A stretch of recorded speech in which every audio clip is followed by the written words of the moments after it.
Hello guys, it's JohnnyTime and welcome to another smart contract hacking and auditing tutorial. In this video, we're going to solve Damn Vulnerable DeFi version 4. We're going to solve the third challenge, which is Truster. It's going to be a step-by-step tutorial and I will show you how I approach the problem and how I break the smart contract. So without further ado, let's get started.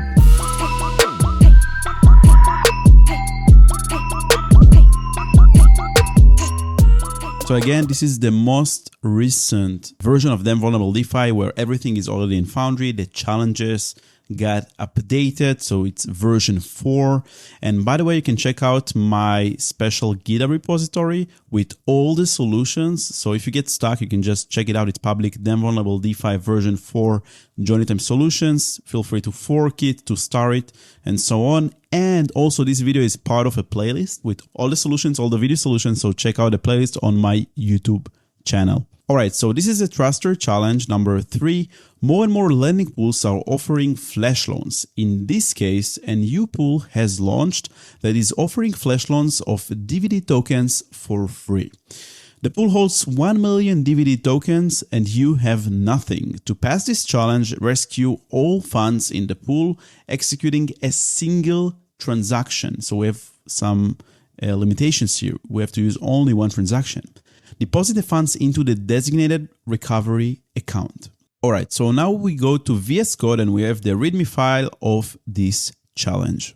And in this challenge, we have only one smart contract, trusterlenderpool.sol. We can see that it imports some other contracts like address and reentry cigar from OpenZeppelin and the damn valuable token, ERC20 token. And this is the Truster Lender Pool, very short contract, not much functionality. We just set the token here in the constructor. We have an error, predefined error, repay failed here.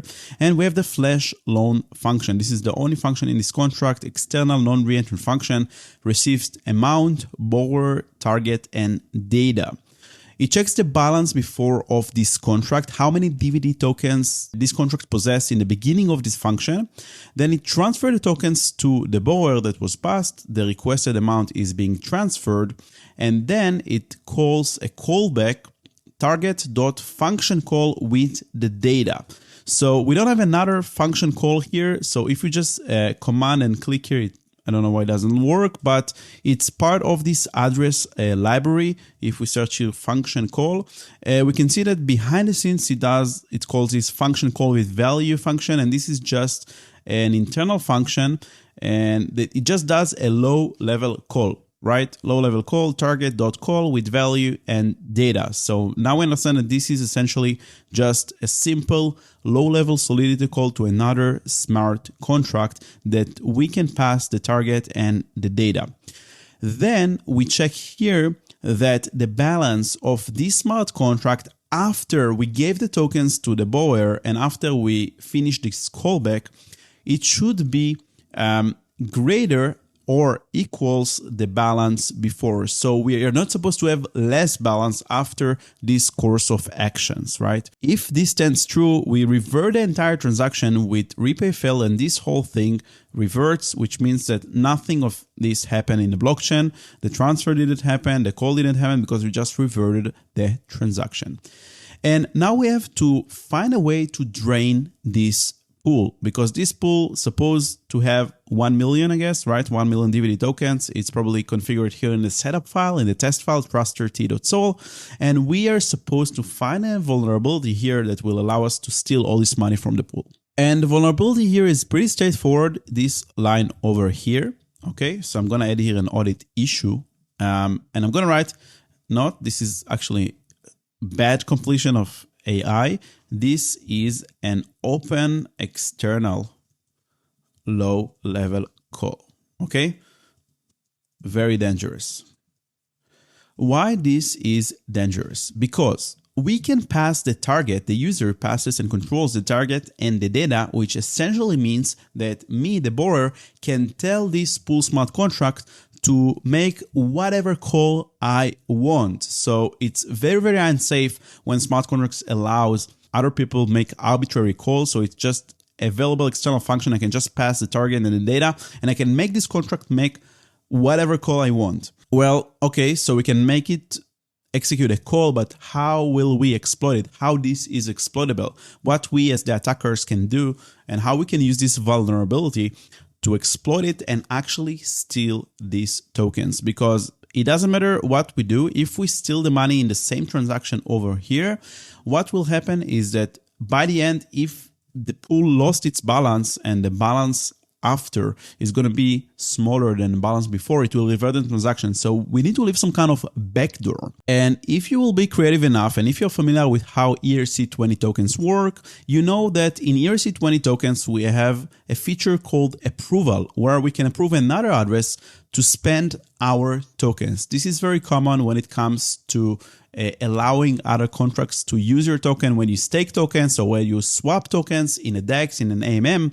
And using this feature, this allowance and approval feature, we can just tell this pool here, hey, call this ERC20 token of DVD token, and call in this data, we will encode the approve function and tell him to approve our attacker account or recovery account to spend all its DVD tokens. So by the end of this function, we are not stealing the money from the pool, the balance will be fine, but we'll leave a backdoor that will allow us later to use this approval and then use this transfer from ERC20 function to steal the money from this pool. And in order to become a security researcher, you need to be familiar with all the standards, and one of the most basic ones is ERC20 tokens, the standard for tokens. And once you're aware of how tokens work, you know how you can exploit this vulnerability. And by the way, this is something that we cover in the smart contract hacking course. I know that at this point, you might think you lack some technical knowledge to understand all of this with ease. That's exactly why I created this smart contract hacking course. Instead of piecing together scattered resources, you will follow a structured learning path together with hands-on exercises that simulate real-life attacks. When you get stuck, our Discord community with security researchers and fellow students is there to help. And once you've mastered everything, you will earn an official certification to validate your skills. Transform from watching tutorials to actually understanding smart contract security. Visit our website to start your journey today. And we can jump here to the TrustRT-Sol test file, and we will see over here that the conditions to solve the challenge is: first, we need to use only one transaction. They check here the none, so we cannot send more than one transaction. And the balance of the pool should be 0. And the balance of the recovery account should be the tokens in the pool, which is 1 million tokens in decimals 18.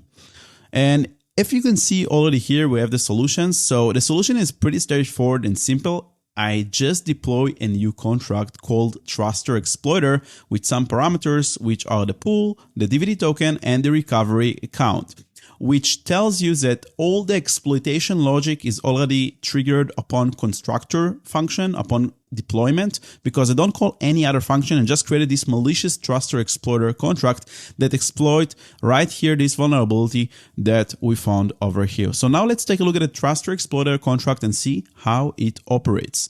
So everything happens here in the constructor contract, everything in one transaction. We just deploy this contract, and by deployment, all the attack logic is going to be executed. So this contract is pretty straightforward. It has 3 state variables, pool, token, and recovery, which we pass here in the constructor. And essentially now I see that it's actually not necessary because we don't store anything in the storage of the contract. We just use this parameter as is. We pass them and we just use them right away in the constructor. So I just removed it. It's pretty much cleaner without the state variables. So we get this pool token and recovery token. And the first thing that we do, we encode this malicious data that we're going to pass to the flash loan function, right? Because here in this data, we need to encode a specific data that will make this pool contract trigger the approve function in the ERC20 token and tell the token, hey, I want to approve the player, the attacker, to spend 1 million DVD tokens. So this is exactly what we do here. We use the ABI.encode with signature function. This is the signature hash. So eventually this is decoded to KECAC256 hash. Everything is covered in the SEH course if you're not familiar with these terms. So this thing here is the approve function. So we pass here an address and an integer.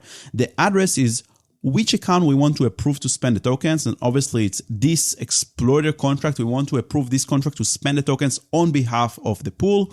And here the balance that we want to approve is all the pool balance, all the 1 million DVD tokens. And we use the token.balanceOf function with the pool address to determine how many tokens, DVD tokens, the pool possess.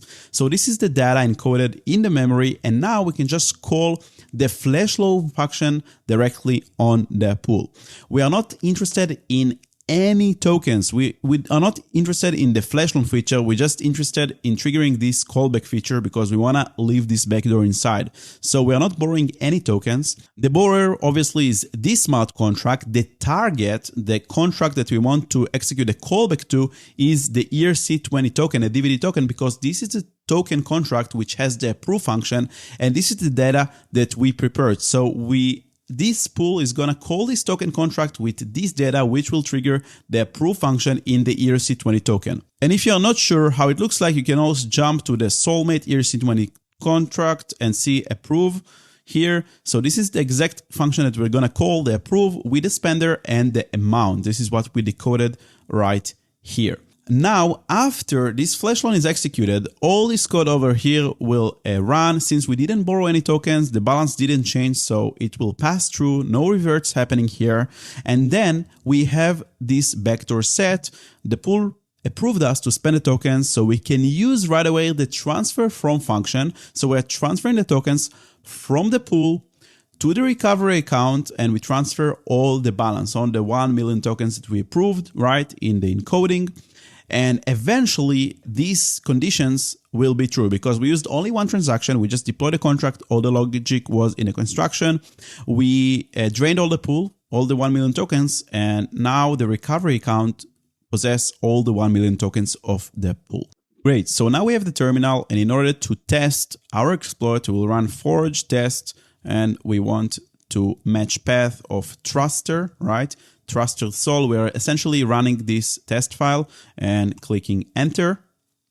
And it works. So the contracts were compiled, the initial state is correct, and the Truster function passed, which means that check solved by player modifier was applied, which ran this is solved function. So it means that we met all the conditions and we completed the contract. And congratulations, guys, you completed the third Damn Vulnerable DeFi version 4 challenge. If you enjoy this kind of content, make sure to like this video, subscribe to the channel, and of course watch the other videos in the series with the Damn Vulnerable DeFi solution. Thank you so much, and I will see you in the next tutorial.